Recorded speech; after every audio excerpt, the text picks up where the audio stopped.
X Y और Z एक समतल पर तीन बिंदु हैं, तीन बिंदु दे रखे हैं समतल पर, ये नहीं दे रखे कि किस तरह से होंगे, बस आपको तीन बिंदु दे रखे हैं एक्स वाई और जेड, ठीक है, जिनकी लंबाई एक्स वाई की वैल्यू कितनी है 11, वाई जेड अगर आप रफली एज्यूम करते हैं तो इसी तरह से आप फिगर बनाने की कोशिश करेंगे, वाई जेड कितना है 13, उसके बाद एक्स जेड कितना है 24, एक्स जेड कितना है 24। इस अकॉर्डिंग आपको लगता है कि आपने एक ट्रायंगल बना लिया है, लेकिन ये एक ट्रायंगल नहीं बन सकता।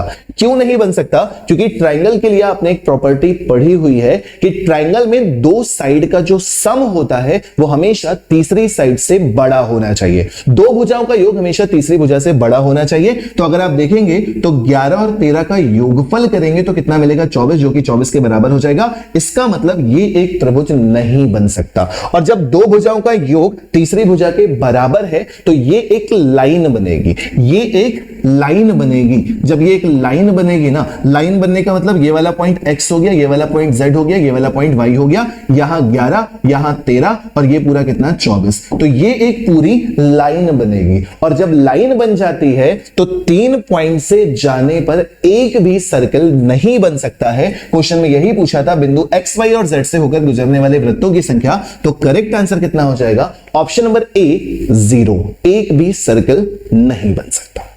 डन? एकदम बढ़िया सा क्वेश्चन था ये। लोग सोचते हैं ट्रायंगल बन रहा होगा, ट्रायंगल बनेगा तो एक सर्कल बन जाएगा, नहीं बन सकता, हो ही नहीं सकता, ठीक, क्योंकि दोनों भुजाओं का योग तीसरी भुजा के बराबर है, ठीक। ट्रायंगल बनने के लिए दोनों भुजाओं का योग हमेशा तीसरी भुजा से बड़ा होना चाहिए और दो भुजाओं के बीच का अंतर हमेशा तीसरी भुजा से छोटा होना चाहिए। तो यहां पर अंतर निकालोगे तो 24 और 13 के बीच का अंतर 11 बराबर आ रहा है, छोटा नहीं आ रहा है, ठीक। तो जब ट्रायंगल ही नहीं बनेगा तो एक सीधी लाइन बनेगी, सीधी लाइन बनेगी तो एक सर्कल तीनों बिंदु से होकर नहीं जा सकता, या तो इन दोनों से जाएगा, या तो इन दोनों से जाएगा, या तो बाहर वाले दोनों से जाएगा, तीनों से नहीं जा सकता। ओके।